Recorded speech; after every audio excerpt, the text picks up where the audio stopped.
ஆனால் ரொம்ப பலவீனம். நான் 10th +1 படிக்கும்போது எங்கள் ஊரில் இருந்து, எங்கள் ஊர் ஒரு கிராமம், அங்கேருந்து ஒரு 5 கிலோமீட்டர் தள்ளி ஒரு சிட்டியில் தான் ஆஸ்பத்திரி, மற்ற பொருட்கள் வாங்கக்கூடிய கடைகள் எல்லாம் இருக்கும். அப்போ அங்கே வந்து ரொம்ப பலவீனத்து நேரத்தில் வரும்போது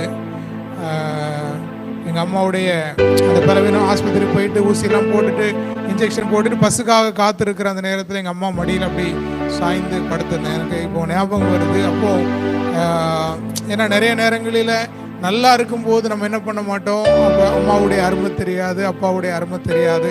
பலவீனங்களின் நேரங்களில் வரும்போது தான், அப்போ திருமணத்துக்கு முன்னாடி, அப்போது ஏது சொல்லனா, ஏதோ ஒரு சூழ்நிலைகள் வரும்போது நமக்கு தலை சாய்த்து கொள்ளக்கூடிய ஏதோ ஒரு காரியத்தை நம்ம தேடுகிறோம். ஆனால் நம்முடைய ஆண்டவர் நம் தலை சாய்க்கும் கல்லாக இருக்கிறார். ஹல்லேலூயா. நம்ம தலை சாய்த்து நமக்கு ஆறுதல் பெற்றுக்கொள்ளுகிற ஒரு கல்லாக ஆண்டவராயிருக்கிற இயேசு கிறிஸ்து